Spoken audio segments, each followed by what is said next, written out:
প্রিয় শিক্ষার্থী, কেমন আছো তোমরা? আশা করছি সবাই ভালো আছো। আলহামদুলিল্লাহ, আমিও আল্লাহর রহমতে ভালো আছি। আমি আজকে তোমাদের যে ক্লাসটি নিব সেটি সপ্তম শ্রেণীর কৃষি শিক্ষা বই থেকে চতুর্থ অধ্যায়ে কৃষি ও জলবায়ু কৃষি মৌসুম নিয়ে তোমাদের সাথে আলোচনা করব। আর এ আলোচনায় তোমাদের সাথে আছি আমি কামরুন নাহার, সিনিয়র শিক্ষক, কাদেরিয়া টেক্সটাইল নিউজ আদর্শ উচ্চ বিদ্যালয়ে। আমরা প্রথমে এই চ্যাপ্টারটির শিক্ষণ ফলটা জেনে নিব। আমরা আগে জেনেছি আমাদের আজকের অধ্যায়টি হচ্ছে কৃষি ও জলবায়ু নিয়ে। কৃষি হচ্ছে ফসল উৎপাদন বা ফসল বর্ধন, আর জলবায়ু হচ্ছে কোনো স্থানের আবহাওয়ার 20-25 বছরের গড়। এই পাঠ শেষে শিক্ষার্থীরা কৃষি মৌসুম ও এর বৈশিষ্ট্য বর্ণনা করতে পারবে, রবি ও খরিফ মৌসুমের ফসলাদি শনাক্ত করতে পারবে, মৌসুম নিরপেক্ষ ফসলাদি শনাক্ত করতে পারবে। শিক্ষার্থী বন্ধুরা, আমরা প্রথমেই জানবো কৃষি মৌসুম কাকে বলে। কৃষি মৌসুম হচ্ছে একটি ফসল বীজ বপন থেকে শুরু করে তার শারীরিক বৃদ্ধি ও ফুল ফল উৎপাদনের জন্য যে সময় নেয়, এই সময়টাকে বলে ওই ফসলের কৃষি মৌসুম। তো যদি আমরা একটা ছবির মাধ্যমে দেখি তাহলে দেখো, এটা মাটির উপরের দিকের স্তর, ঠিক আছে, আর এটা হচ্ছে মাটির নিচের দিকের স্তর। এখানে বলা হচ্ছে একটি ফসলের বীজ বপনের সময় থেকে শুরু করে, ধরে নাও বীজটা বপন করলাম, এই বপনের শুরু থেকে তার শারীরিক বৃদ্ধি, তার যে শারীরিক বৃদ্ধিটা হচ্ছে, এই শারীরিক বৃদ্ধির পরে তার ফুল এবং ফল উৎপাদনের যে সময়, এই সময়টাই হচ্ছে এখানে ইম্পর্টেন্ট। এই সময়টাকেই বলা হয় মৌসুম, কৃষি মৌসুম।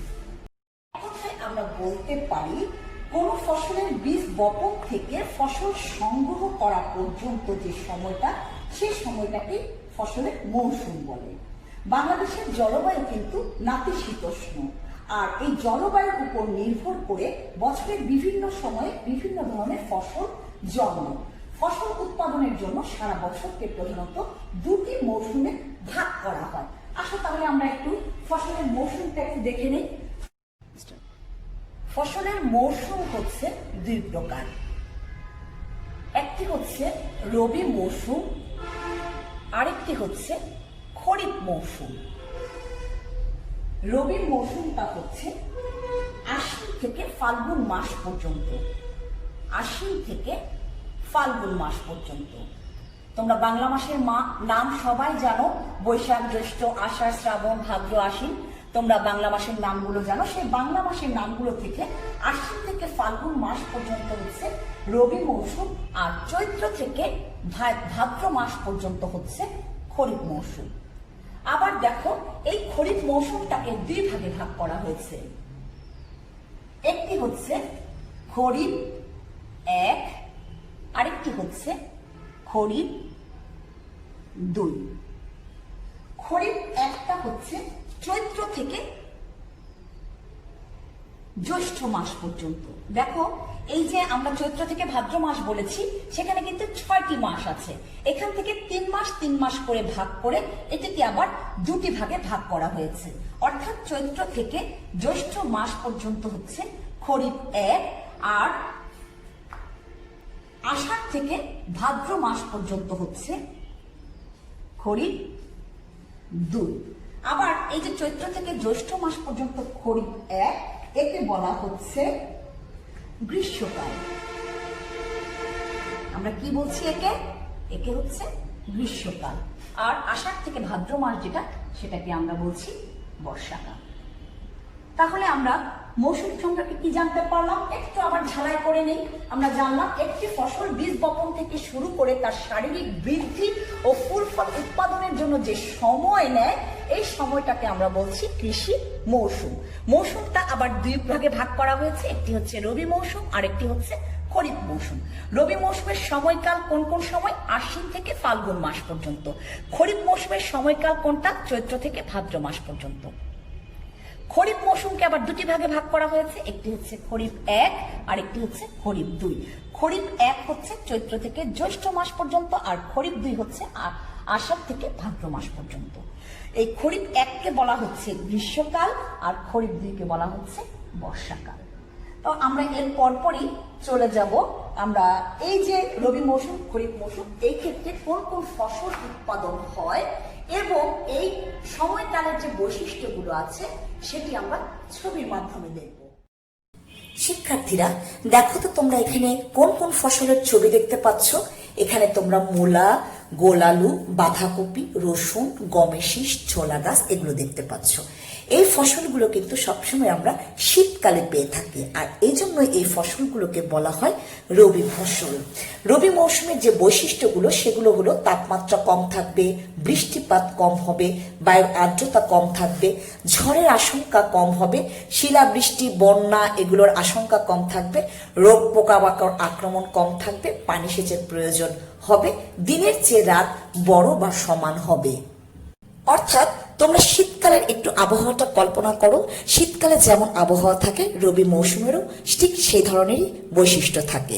এই জন্য রবি ফসলকে শীতকালীন ফসলও বলা হয়ে থাকে। রবি মৌসুমের আরো যে ফসলগুলো আছে সেগুলোর মধ্যে আছে আলু, ফুলকপি, বাঁধাকপি, মূলা, গাজর, লাউ, সিম, ওলকপি, ব্রোকলি, শালগম, পালং শাক, পেঁয়াজ, রসুন ইত্যাদি। এছাড়াও রয়েছে ধান, গম, সরিষা, তিসি, অন্যান্য কিছু। এরপরে তোমরা কিসের ছবি দেখতে পাচ্ছ? দেখো মিষ্টি কুমড়া এবং তরমুজ। এটা কিন্তু খরিফ 1-এর ফসল। আমরা আগেই জেনেছি খরিফ 1 হচ্ছে চৈত্র থেকে জ্যৈষ্ঠ মাস পর্যন্ত। সে সময় আবহাওয়া যদি আমরা কল্পনা করি তাহলে দেখব তখন মাঝারি বৃষ্টিপাত হয় এবং মৌসুমের শেষের দিকে প্রচুর বৃষ্টিপাত হয় এবং কালবৈশাখী ঝড়ও হয়। এ সময় তাপমাত্রা খুব বেশি থাকে, বাতাসে জলীয় বাষ্পের পরিমাণ মাঝারি থাকে, ফসলে রোগ ও পোকার আক্রমণ মাঝারি হয়। এই মৌসুমের প্রধান ফসলগুলো হচ্ছে পাট, তিল, ডাঁটা, মুখী কচু, ঢেঁড়স, চিচিঙ্গা, ঝিঙ্গা, করলা, পটল, মিষ্টি কুমড়া ইত্যাদি। এছাড়াও রয়েছে আম, জাম, কাঁঠাল, পেঁপে, তরমুজ, বাঙ্গি এ সময় থাকে। এই জন্য খরিফ 1-কে গ্রীষ্মকালীন ফসলও বলা হয়। এরপরে দেখো আমরা কিসের ছবি দেখতে পাচ্ছি? ঝিঙ্গা এবং চাল কুমড়া। এগুলো খরিফ 2-এর ফসল। খরিফ 2 কিন্তু আষাঢ়, শ্রাবণ, ভাদ্র মাস নিয়ে খরিফ 2টা গঠিত। এই সময় বৃষ্টিপাত প্রচুর হয়, ঝড় ও শিলাবৃষ্টির আশঙ্কা খুব কম থাকে, বন্যার আশঙ্কা বেশি থাকে, জলীয় বাষ্পের পরিমাণ বেশি থাকে, ফসলে পোকার আক্রমণ ও রোগ বেশি হয়। এর মৌসুমের প্রধান ফসলগুলো হলো আমন ধান, পানি কচু, চাল কুমড়া, ঢেঁড়স, চিচিঙ্গা, ঝিঙ্গা, ধুন্দুল ইত্যাদি। এছাড়া এ সময় তাল, আমলকি, আনারস, পেয়ারা, আমড়া, নাবি জাতের আম ও কাঁঠাল এবং বাতাবি লেবু প্রচুর পরিমাণে হয়ে থাকে। শিক্ষার্থী বন্ধুরা, আমরা এতক্ষণ মৌসুম ভিত্তিক বিভিন্ন ফসলের পরিচয় ও বৈশিষ্ট্য জানতে পেরেছি। আর মৌসুমী ফসলের ক্ষেত্রে এক মৌসুমের ফসল কিন্তু অন্য মৌসুমে কোনোভাবে চাষ করা যায় না, কিন্তু এমন কতগুলো ফসল রয়েছে যাদের সারা বছরই চাষ করা যায়। তোমরা ছবিতে দেখতে পাচ্ছ, দেখো বেগুন, মরিচ, ভুট্টা, চীনাবাদাম এগুলো কিন্তু আমরা সারা বছরই পেয়ে থাকি। এছাড়াও সারা বছর আরো যে ফসলগুলো আমরা পেয়ে থাকি সেগুলো হচ্ছে লাল শাক, বেগুন, মরিচ, পেঁপে, কলা ইত্যাদি। আর মাঠ ফসলের মধ্যে রয়েছে ভুট্টা, চীনাবাদাম। অর্থাৎ মৌসুম নিরপেক্ষ ফসলগুলোর জলবায়ুগত চাহিদার বিস্তার অনেক বেশি হবে, ফলে এই ফসলগুলো উভয় মৌসুম বা সারা বছরই চাষ করা যায়। সুতরাং আমরা বলতে পারি মৌসুম নিরপেক্ষ ফসলগুলো কম তাপমাত্রা থেকে বেশি তাপমাত্রায় জন্মাতে পারে, কম বৃষ্টিপাত থেকে বেশি বৃষ্টিপাতে জন্মাতে পারে, কম আর্দ্রতা থেকে বেশি আর্দ্রতায় জন্মাতে পারে, স্বল্প দিবা দৈর্ঘ্য বা দীর্ঘ দিবা দৈর্ঘ্যে ফুল ফল উৎপাদন করতে পারবে। এখন তোমাদের বাড়ির কাজের সময় আসলো, তোমাদের বাড়ির কাজ থাকবে। দেখো এখানে অনেকগুলো ফসল বা ফলের নাম দেয়া আছে। এগুলো কোনোটা রবি ফসল, কোনোটা খরিফ 1, কোনোটা খরিফ 2। তোমরা কোন ছকে কোন ফসলটি বসবে সেই ছকগুলোতে সেই ফসলগুলোর নাম লিখে পাঠিয়ে দেবে। আশা করছি তোমরা এই পাঠটি ভালোভাবে বুঝতে পেরেছো। যদি বুঝতে না পারো তাহলে অবশ্যই আমাকে জানাবে, আমি আরো সুন্দর করে তোমাদেরকে বুঝিয়ে দেবো। আগামী ক্লাস দেখার আমন্ত্রণ রইল। সবাই ভালো থেকো, সুন্দর থেকো, বাসায় থেকো, নিরাপদে থেকো। আল্লাহ হাফেজ।